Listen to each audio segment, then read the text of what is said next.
பகவான் ஸ்ரீராமகிருஷ்ணரின் அமுத மொழிகள். தட்சிணேஸ்வர கோவிலில் ஒரு நாள், சனிக்கிழமை, ஏப்ரல் 5, 1885 காலை 8 மணி. தட்சிணேஸ்வரத்திற்கு வந்தபோது ஸ்ரீராமகிருஷ்ணர் சிறிய கட்டிலில் அமர்ந்து புன்னகை பொங்கும் முகத்துடன் பக்தர்களிடம் பேசிக்கொண்டிருந்தார். சில பக்தர்கள் கீழே அமர்ந்திருந்தனர். பிராணகிருஷ்ண முகர்ஜியும் இருந்தார். பிராணகிருஷ்ணர் இல்லற வாழ்க்கையில் இருந்த போதிலும் வேதாந்த ஆராய்ச்சி செய்வதில் மிக்க ஆர்வம் கொண்டவராக விளங்கினார். வாய்ப்பு கிடைக்கும் போதெல்லாம் தட்சிணேஸ்வரத்திற்கு சென்று ஸ்ரீராமகிருஷ்ணரை தரிசிப்பார். அன்றும் வாடகைக்கு படகு அமர்த்தி கொண்டு மாவையும் தம்முடன் அழைத்து கொண்டு தட்சிணேஸ்வரத்திற்கு புறப்பட்டார். படகு புறப்பட்டு சிறிது தூரம் சென்றதும் கங்கையில் பலத்த அலைகள் எழத் தொடங்கின. பயந்து போய் தம்மை படகிலிருந்து இறக்கிவிடுமாறு வேண்டினார். பிராணகிருஷ்ணரும் அவரது நண்பரும் மாவிற்கு எவ்வளவோ தைரியம் சொல்லி பார்த்தார்கள். பயனில்லை. அவர்கள் சொன்னது எதையும் காதில் வாங்காமல், என்னை கரையில் விட்டுவிடுங்கள், நான் கரையோரமாகவே நடந்து தட்சிணேஸ்வரத்திற்கு போய்விடுகிறேன் என்று கூறிவிட்டார். வேறு வழியின்றி பிராணகிருஷ்ணர் மாவை இறக்கிவிட்டார். தட்சிணேஸ்வரத்தை அடைந்தபோது பிராணகிருஷ்ணர் முதலானோர் முன்பே வந்து குருதேவருடன் பேசிக் கொண்டிருந்தார்கள். தரையில் விழுந்து குருதேவரை வணங்கிவிட்டு ஓர் ஓரமாக அமர்ந்தார். ஸ்ரீராமகிருஷ்ணர் பிராணகிருஷ்ணரிடம் கூறினார், ஆனால் ஆண்டவன் மனிதனிடம்தான் அதிகமாக பிரகாசிக்கிறார். அவதாரம் என்ற ஒன்றை எப்படி ஏற்றுக்கொள்வது? சாதாரண மனிதனுக்கு இருக்கின்ற பசி, தாகம் போன்ற பலவும் அவதார புருஷருக்கும் இருக்கின்றன. ஏன், நோய், மனக்கவலை போன்றவை கூட உள்ளன. அத்தகைய ஒருவரை எப்படி இறைவனின் அவதாரம் என்பது என்று நீங்கள் கேட்கலாம். பஞ்சபூதங்கள் என்ற வலையில் அகப்பட்டு பிரம்மமும் கண்ணீர் வடிக்கிறது என்பதுதான் என்னுடைய பதில். சீதையை பிரிந்த துன்பத்தால் ஸ்ரீராமபிரான் அளவில்லையா? மேலும் இரண்யாட்சனை கொல்வதற்காக திருமால் பன்றியாக அவதாரம் எடுத்தார். அசுரனை கொன்றார். ஆனால் அதன் பின்பும் அவர் தமது இருப்பிடத்திற்கு செல்ல விரும்பவில்லை. பன்றியாகவே வாழ்ந்தார். பல குட்டிகளை ஈன்றெடுத்து அவற்றுடன் ஒருவிதமாக மகிழ்ச்சியுடன் காலம் கழித்தார். இதை கண்ட தேவர்கள், இப்போது என்ன செய்வது? இவர் திரும்பி வருவதாக இல்லையே என்று கலங்கி சிவபெருமானிடம் சென்று முறையிட்டனர். சிவபெருமான் சென்று எவ்வளவோ சொல்லி பார்த்தார். திருமாலோ குட்டிகளுக்கு பால் கொடுப்பதில் மும்முரமாக இருந்தார். எல்லோரும் சிரித்தார்கள். சிவபெருமான் திரிசூலத்தை கொண்டு வந்து பன்றி உடலை கழித்தார். ஹீஹி என்று சிரித்தபடி திருமால் தமது இருப்பிடத்திற்கு சென்றார். பிராணகிருஷ்ணர் கேட்டார், சுவாமி, அநாகத துவனி என்பது என்ன? ஸ்ரீராமகிருஷ்ணர் கூறினார், அநாகத துவனி எப்போதும் ஒலித்து கொண்டிருக்கிறது. அது பரபிரம்மத்திடமிருந்து வருகிறது. யோகிகளால் அதை கேட்க முடியும். உலகியல் பற்றுள்ள மனிதர்களால் கேட்க இயலாது.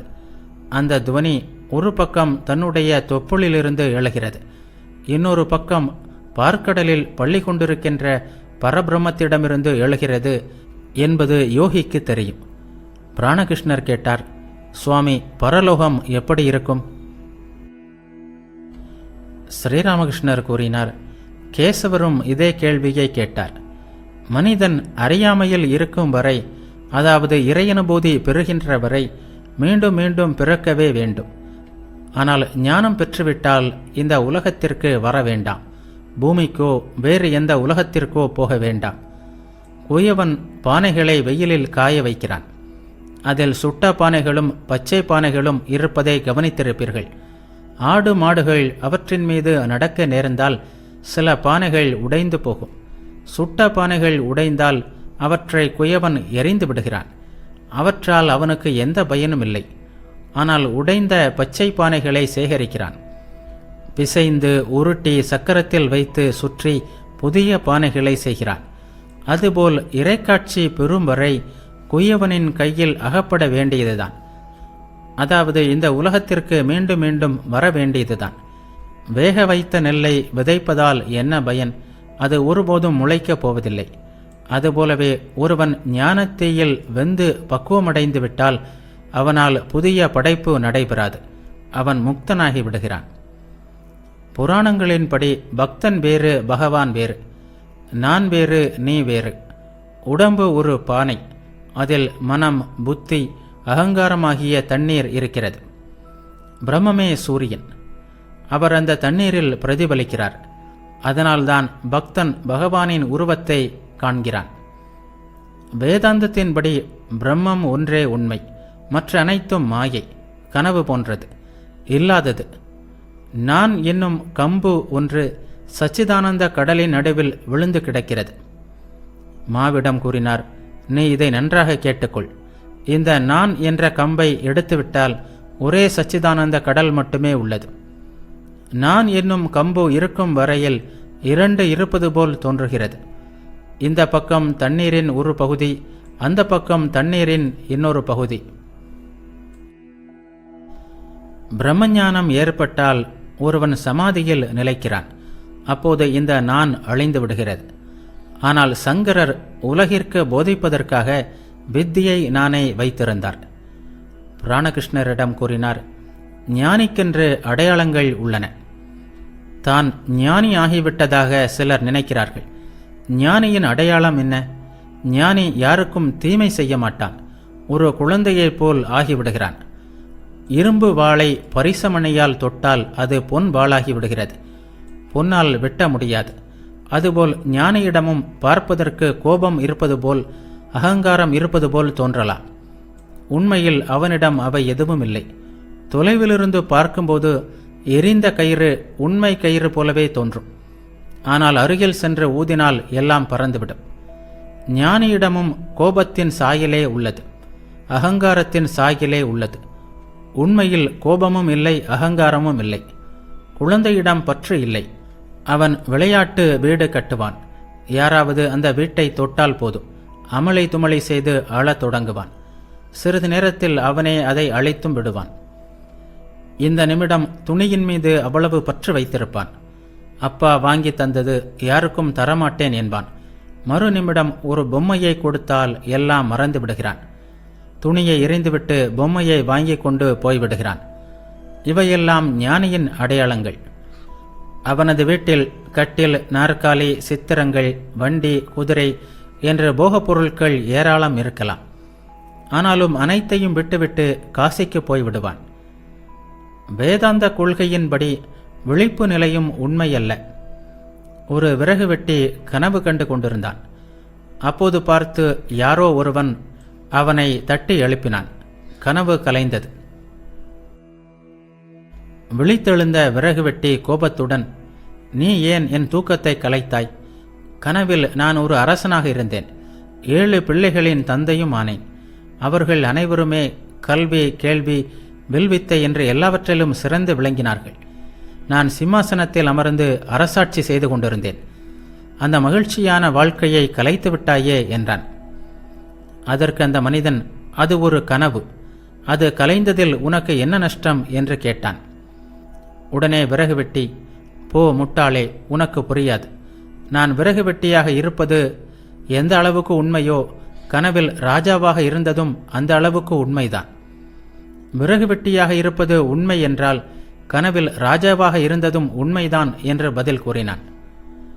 பிராணகிருஷ்ணர் எப்போதும் ஞானம் ஞானம் என்றே பேசுவார். அதனால்தான் குருதேவர் ஞானியின் நிலையை பற்றி பேசினார் போலும். அடுத்து அவர் விஞ்ஞானியின் நிலையை பற்றி சொல்ல ஆரம்பித்தார். இதன் மூலம் அவர் சொந்த நிலையையே குறிப்பிடுகிறாரா? ஸ்ரீராமகிருஷ்ணர் கூறினார், இது அல்ல இது அல்ல என்று பகுத்தறிந்து ஆன்மாவை உணர்வதுதான் ஞானம். இப்படி ஆராய்ச்சி செய்து சமாதியில் நிலை பெற்றால் ஆன்மாவை உணர முடிகிறது. விஞ்ஞானம் என்றால் விசேஷ ஞானம். சிலர் பாலை பற்றி கேள்விப்பட்டிருக்கிறார்கள், சிலர் பாலை பார்த்திருக்கிறார்கள், சிலரோ பாலை குடித்திருக்கிறார்கள். வெறுமனே கேள்விப்பட்டவர்கள் அஞ்ஞானி, பார்த்திருப்பவர்கள் ஞானி. குடித்திருப்பவர்களுக்கே விஞ்ஞானம் ஏற்பட்டுள்ளது. அதாவது சிறப்பாக அதை பற்றி அவர்கள் அறிந்திருக்கிறார்கள். இறைக்காட்சி பெற்று மிகவும் நெருங்கிய உறவினர் போல் அவருடன் பேசி அளவலாவுவது, இதுதான் விஞ்ஞானம். முதலாவதாக இது அல்ல இது அல்ல என்று பகுத்தறிய வேண்டும்.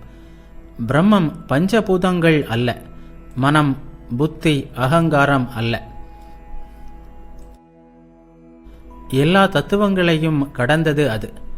மாடியை அடைய வேண்டுமானால் ஒவ்வொரு படியாக எல்லா படிகளையும் கடந்து செல்ல வேண்டும்.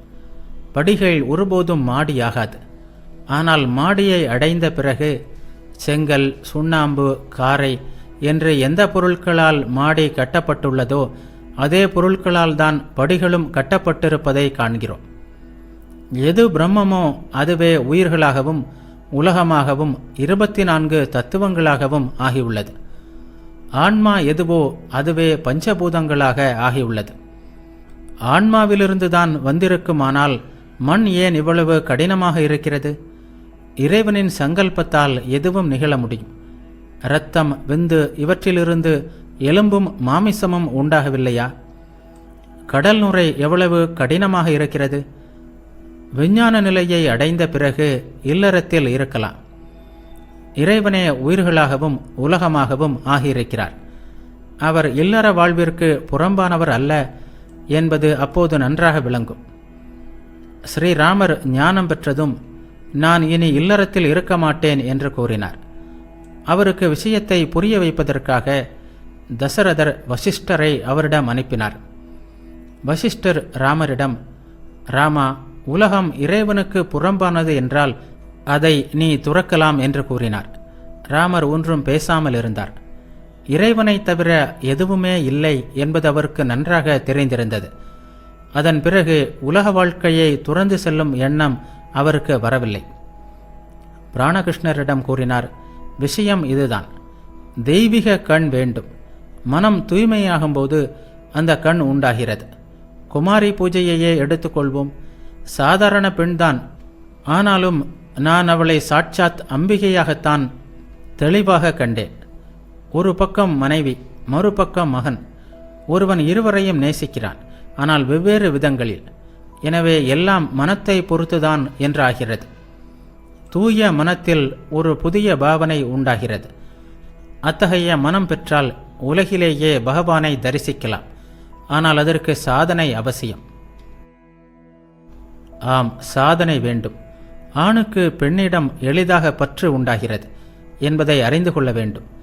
பெண் இயல்பாகவே ஆணை நேசிக்கிறாள். ஆணும் இயல்பாகவே பெண்ணை நேசிக்கிறான். இதனால்தான் இருவரும் விரைவில் வீழ்ச்சிக்கு ஆளாகிறார்கள். ஆனால் இல்லறத்தில் ஒரு பெரிய அனுகூலம் உண்டு. சேர்ந்தேயாக வேண்டுமென்றால் சொந்த மனைவியுடனேயே சேரலாமே. சிரித்தபடியே மாவிடம், மாஸ்டர், நீ ஏன் சிரிக்கிறாய்? மா தமக்குள், இல்லறத்தார்கள் ஒரேயடியாக எல்லாவற்றையும் துறக்க முடியாது என்பதற்காகத்தான் குருதேவர் இவ்வளவு அனுமதி தருகிறார். இல்லறத்தில் 100க்கு 100 பிரம்மச்சரியம் கடைபிடிப்பது அறவே இயலாத காரியமா? பஞ்சவடியில் சில நாட்களாக தங்கி வந்த ஹடயோகி உள்ளே வந்தார். அவர் பாலும் அபினியும் மட்டுமே சாப்பிடுவார். ஹடயோகம் செய்வார். சோறு முதலியவை சாப்பிட மாட்டார். பால் மற்றும் அபினி வாங்க அவரிடம் பணம் இல்லை. குருதேவர் பஞ்சவடி பக்கம் போயிருந்தபோது இவருடன் பேசினார். அந்த ஹடயோகி ராக்காலிடம், பரமஹம்சரிடம் கூறி எனக்கு கொஞ்சம் பணம் ஏற்பாடு செய்ய சொல் என்று தெரிவித்திருந்தார். கல்கத்தாவிலிருந்து பெரிய மனிதர்கள் வந்தால் சொல்லி பார்க்கிறேன் என்று குருதேவர் பதில் சொல்லி அனுப்பியிருந்தார். ஹடயோகி குருதேவரிடம் கூறினார், நீங்கள் ராக்காலிடம் என்ன சொன்னீர்கள்? ஸ்ரீராமகிருஷ்ணர் கூறினார், கல்கத்தாவிலிருந்து பணக்காரர்கள் யாராவது வந்தால் ஏதாவது தருகிறார்களா பார்ப்போம் என்று சொன்னேன். பிராணகிருஷ்ணரிடம், இத்தகையவர்களை நீங்கள் லைக் செய்வதில்லை என்று தோன்றுகிறது. பிராணகிருஷ்ணர் எதுவும் சொல்லவில்லை. ஹடயோகி வெளியே சென்றார். குருதேவருடைய பேச்சு தொடர்ந்தது. பிராணகிருஷ்ணர் முதலியவர்களிடம் கூறினார், இல்லறத்தில் இருக்க வேண்டுமானால் உண்மை பேசுவதில் உறுதிப்பாடு வேண்டும். உண்மையை கடைபிடிப்பதன் மூலம் இறைவனை அடைய முடியும். உண்மை மீது எனக்கிருந்த ஈடுபாடு இப்போது கொஞ்சம் குறைந்துவிட்டது. முன்பு மிக தீவிரமாக இருந்தது. குளிப்பேன் என்று சொல்லிவிட்டால் கங்கையில் இறங்கி மந்திரத்தை உச்சரித்து தலையில் சிறிது நீரை தெளித்துக் கொள்வேன். இருந்தாலும் சரிவர குளித்தேனா என்ற சந்தேகம் தீராது. இன்ன இடத்தில் வெளிக்கு போவேன் என்று சொல்லிவிட்டால் அங்கேதான் போக வேண்டும். கல்கத்தாவில் ராமின் வீட்டிற்கு போயிருந்தேன். லூச்சி சாப்பிட மாட்டேன் என்று சொல்லிவிட்டேன். சாப்பாட்டிற்கு அமர்ந்தபோது நல்லா பசியாகத்தான் இருந்தது. ஆனால் லூச்சி சாப்பிட மாட்டேன் என்று சொல்லிவிட்டேன் அல்லவா? ஆகவே இனிப்புகளை தின்று வயிற்றை நிரப்பிக் கொண்டேன். எல்லோரும் சிரித்தார்கள். இப்போது அந்த தீவிரம் குறைந்து விட்டது. வெளிக்கு வரவில்லை, ஆனால் வெளிக்கு போகிறேன் என்று சொல்லி தொலைத்து விட்டேன். இப்போது என்ன செய்வது? ராம் சட்டர்ஜியிடம் கேட்டேன். போய் எந்த பயனும் இல்லை என்றான் அவன். நானும் யோசித்து பார்த்தேன். எல்லாம் நாராயணன். ராம் சட்டர்ஜியும் நாராயணனே. அவனது பேச்சை நான் ஏன் கேட்கக்கூடாது? யானையும் நாராயணன்தான். அதுபோல் யானை பாகனும் நாராயணன்தான். யானையின் அருகில் வராதே என்று அவன் சொல்லும்போது அவனுடைய பேச்சை நான் ஏன் கேட்கக்கூடாது? இப்படியெல்லாம் ஆலோசித்து பார்த்த பிறகு என் தீவிரம் இப்போது முன்பை விட சற்று குறைந்துள்ளது. இப்போது என் மனப்போக்கில் மேலும் ஒரு மாறுதல் ஏற்படுவதை உணர்கிறேன். வைஷ்ணவ சரண் முன்பொரு முறை என்னிடம், மனிதனிடம் இறைவனை காணும்போது ஞானம் பூரணமாகும் என்று கூறியிருந்தார். இறைவனே பல்வேறு உருவங்களில் நடமாடிக்கொண்டிருக்கிறார் என்பதை இப்போது நான் காண்கிறேன். சில வேளைகளில் துறவி உருவில், சில வேளைகளில் கபடனின் உருவில், சில வேளைகளில் வஞ்சகனின் உருவில் கூட. அதனால்தான் துறவி வடிவ நாராயணன், கபட வடிவ நாராயணன், வஞ்சக வடிவ நாராயணன், கயவ வடிவ நாராயணன் என்று சொல்கிறேன். உங்களுக்கெல்லாம் எப்படி உணவளிப்பேன் என்பதுதான் இப்போது என் கவலை. எல்லோருக்கும் சாப்பாடு கொடுக்க விரும்பவும் செய்கிறேன். எனவேதான் ஒவ்வொருவராக என்னுடன் தங்க வைத்து சாப்பிட செய்கிறேன். பிராணகிருஷ்ணர் மாவை பார்த்து சிரித்து கொண்டே, நல்ல ஆளையா நீர், ஸ்ரீராமகிருஷ்ணரிடம் கூறினார். படகிலிருந்து தம்மை இறக்கி விடுமாறு இவர் பிடித்த பிடிவாதம் இருக்கிறதே, படகை மேற்கொண்டு போக விடவில்லை சுவாமி. ஸ்ரீராமகிருஷ்ணர் சிரித்து கொண்டே, ஏன், என்ன நடந்தது? பிராணகிருஷ்ணர் கூறினார். எங்களோடு படகில் ஏறிக்கொண்டார். கங்கையில் கொஞ்சம் அலை அதிகமாக எழுந்ததை பார்த்ததும் தம்மை இறக்கிவிடுமாறு வற்புறுத்த தொடங்கினார். மாவிடம், எப்படி வந்து சேர்ந்தீர்கள் என்று கேட்டார். மா சிரித்தவாறே, நடந்துதான் என்றார். குருதேவர் சிரித்தார். பிராணகிருஷ்ணர் குருதேவரிடம் கூறினார், சுவாமி, இனி செயல்களை எல்லாம் விட்டுவிடலாம் என்று நினைக்கிறேன். செயலில் ஈடுபட வேறு எதையும் கவனிக்க முடிவதில்லை. உடனிருந்த ஒருவரை சுட்டிக்காட்டி, என் வேலைகளையெல்லாம் இவனுக்கு கற்றுக் கொடுத்து வருகிறேன். நான் விட்ட பின் இவன் அந்த வேலைகளை செய்வான். என்னால் இனி முடியாது. ஸ்ரீராமகிருஷ்ணர் கூறினார். ஆமாம், பெரிய தொந்தரவுதான். இனி சில நாட்கள் தனிமையில் தெய்வ சிந்தனையில் ஈடுபடுவது நல்லது. வேலைகளையெல்லாம் விட்டுவிடுவதாக சொல்கிறாய். கேப்டனும் இப்படித்தான் சொல்கிறார். உலகியல் மனிதர்கள் இப்படித்தான் சொல்கிறார்கள். ஆனால் சொன்னது போல் செய்ய அவர்களால் முடிவதில்லை. ஞானத்தை பற்றி எவ்வளவோ பேசுகிற பண்டிதர்கள் பலர் உள்ளார்கள். எல்லாம் வாயளவில்தான், செயலில் எதுவும் இல்லை. கழுகு வெகு உயரத்தில் தான் பறக்கிறது. ஆனால் அதன் பார்வை கீழே பிணங்களின் மீதே உள்ளது. அதுபோல் இவர்களுக்கு காமினி காஞ்சனத்தின் மீதுதான் பார்வை. உலகியல் வாழ்வில்தான் பற்று. எந்த பண்டிதராவது விவேக வைராக்கியம் உடையவர் என்று கேட்டால் எனக்கு சற்று பயம்தான். இல்லாவிட்டால் அவர்களை நாய் போல், ஆடு போல், மிருகங்களாகவே கருதுவேன். பிராணகிருஷ்ணர் வணங்கி விடைபெற்றார். மாவிடம், நீங்கள் வருகிறீர்களா என்று கேட்டார்.